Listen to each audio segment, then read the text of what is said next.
আজকের কাহিনী এক ভয়ঙ্কর ডাকাতের, যে সারা জীবন অন্যায় করেছে, কিন্তু মৃত্যুর আগে এমন কিছু অনুভব করে যা তার পুরো জীবনটাই পাল্টে দেয়। এই গল্প আমাদের শেখায় আল্লাহ তাআলার রহমত কখনোই শেষ হয় না। গল্প শুরু। 3 রাত ধরে গ্রামের মানুষ ভয়ে রাতে ঘুমাতে পারছে না। কে যেন আসে, দরজা ভাঙে, লুটপাট করে। সবার মুখে একটাই নাম, কালো সাফি। কালো সাফি ছিলেন একজন ভয়ঙ্কর ডাকাত। সাফি ছোটবেলায় বাবা মাকে হারায়। দুনিয়ার প্রতি ঘৃণা জন্মায় তার। সে বিশ্বাস করত পৃথিবীতে ভালো মানুষ হওয়ার কোনো মূল্যই নেই। সে বড় হতে হতে হয়ে ওঠে ভয়ঙ্কর ডাকাত। মানুষ তার নাম শুনলেই ভয় পেত। এক রাতে চাঁদের আলোয় সে ঢুকে পড়ে গ্রামের শেষ মাথার এক ছোট্ট কুঁড়ে ঘরে। জানালার ফাঁক দিয়ে দেখে এক বৃদ্ধা নামাজে মগ্ন।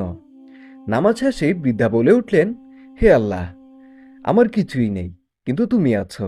যদি কেউ থাকে আমার সাথে, সেটা তুমি। সাফি কিছুক্ষণ চুপচাপ দাঁড়িয়ে থাকে, তারপর ধীরে ধীরে দরজায় ধাক্কা দেয়। দরজা খুলে বৃদ্ধা শুধুই জিজ্ঞাসা করেন, তুমি ক্ষুধার্ত? একটু শুকনো রুটি এগিয়ে দিয়ে বলেন, যদি চাও খেয়ে নাও। সাফি হতভম্ব। সে বলে, তুমি জানো আমি কি? বৃদ্ধা শান্তভাবে বললেন, তুমি একজন মানুষ, আর মানুষ মাত্রই ভুল করে। তুমি যদি তওবা করো, আল্লাহ তাআলা তোমাকে মাফ করবেন। সাফির ভিতরটা কেঁপে ওঠে। প্রথমবার তার চোখ দিয়ে জল আসে। সে বলে, আমি এত পাপ করেছি যে আল্লাহ তাআলা আমাকে মাফ করবেন না। বৃদ্ধা বলে, তুমি এখনো বেঁচে আছো, এটাই আল্লাহ তাআলার চিহ্ন যে তিনি চান তুমি ফিরে আসো। বৃদ্ধা তাকে একটা কোরআনের বাংলা তর্জমা দিয়ে দেন। সাফি সারা রাত পরে আয়াত আসে, বলো, হে আমার সেই বান্দা যারা নিজেদের প্রতি সীমা লঙ্ঘন করেছ, তোমরা আল্লাহর রহমত থেকে নিরাশ হয়েও না। নিশ্চিত আল্লাহ তাআলা সমস্ত গুনাহ মাফ করেন। সূরা জুমার আয়াত 53। এই আয়াত যেন সাফির হৃদয় ভেদ করে যায়। সে রাতে সে সিজদায় কাঁদে, আমি ডাকাত সাফি, আমি তোমার দরজায় ফিরলাম। তবার 1 সপ্তাহ পর এক জুমার দিনে হঠাৎ অসুস্থ হয়ে পড়ে সাফি।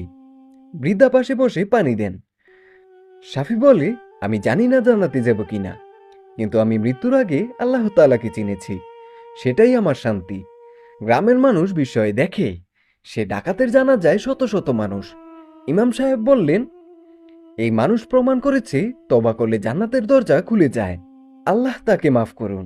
শেষ কথা, ভাই ও বোনেরা, এই গল্প আমাদের শেখায়, যতই পাপ করো না কেন, আল্লাহ তাআলার রহমত থেকে কখনো হতাশ হয়েও না। তুমি হয়তো ডাকাত না, কিন্তু তোমারও ভুল আছে। আজ থেকেই ফিরে আসো আল্লাহ তাআলার দিকে, কারণ মৃত্যু হঠাৎ আসে, তওবার সুযোগ সবসময়